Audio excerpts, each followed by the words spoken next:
প্রজাতন্ত্র দিবসে হাওড়ায় ট্রেন দুর্ঘটনা।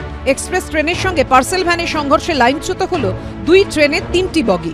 রবিবার সকাল 9:20 সাঁতরাগাছি ও শালিমার স্টেশনের মাঝে পদ্মপুকুর ডিপো। ডাউন লাইন ধরে যাচ্ছিল যাত্রীহীন তিরুপতি সুপারফাস্ট এক্সপ্রেস, আর 3 নম্বর লাইন ধরে একই দিকে যাচ্ছিল রেলের একটি পার্সেল ভ্যান। রেল সূত্রে খবর, ডাউন লাইন থেকে ট্র্যাক পাল্টে মিডল লাইন দিয়ে চলতে শুরু করে তিরুপতি এক্সপ্রেস। প্রায় একই সময়ে 3 নম্বর ট্র্যাক থেকে মিডল লাইনে চলে আসে পার্সেল ভ্যানটিও। পদ্মপুকুর স্টেশনে ঢোকার মুখে দুটি ট্রেনের ঠোকাঠুকি লাগে। তিরুপতি এক্সপ্রেসের 5 ও 6 নম্বর কামরা ও পার্সেল ভ্যানের একটি বগি লাইনচ্যুত হয়।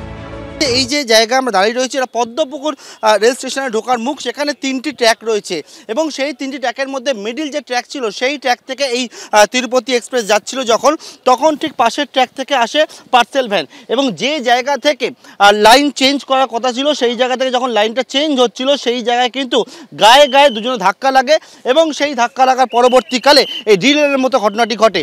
বড়সড় দুর্ঘটনা এড়ালেও এর জেরে সাঁতরাগাছি শালিমার রুটে ট্রেন চলাচল ব্যাহত হয়। দুর্ভোগের শিকার হন যাত্রীরা। বালেশ্বর হসপিটালে আমাদের পেশেন্ট ভর্তি আছে, কিন্তু 4 ঘন্টা হয়ে গেল আমরা কোনো ট্রেন পাচ্ছি না। আমরা উদ্গ্রীব হয়ে বসে আছি কখন পৌঁছাবো। আমরা ভুবনেশ্বর ডাক্তার দেখাতে যাব, আড়াই ঘন্টা এখনো বসে আছি পেশেন্ট নিয়ে, কতক্ষণে ওখানে পৌঁছাবো সেটাই তো বড় কথা। সব থেকে শুরু হয় লাইন মেরামতির কাজ। ঘটনাস্থলে যান দক্ষিণ পূর্ব রেলের জেনারেল ম্যানেজার অনিল কুমার মিশ্র। এই মুহূর্তে দেখা যাচ্ছে রেলের পদস্থ আধিকারিকরা এখানে এসেছেন এবং সেখানে তারা যুদ্ধকালীন তৎপরতায় ট্র্যাক মেরামতির কাজ চলছে।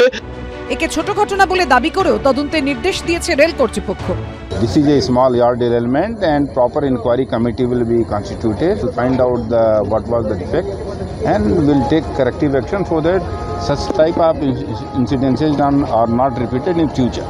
ট্রেন দুর্ঘটনার জেরে এদিন নির্দিষ্ট সময়ের প্রায় 3.5 ঘন্টা পর শালিমার থেকে ছাড়ে পুরীগামী আপ ধৌলি এক্সপ্রেস। সুনীত হালদার, পার্থপ্রতিম ঘোষ ও বিশ্বজিৎ দাসের রিপোর্ট, এবিপি আনন্দ।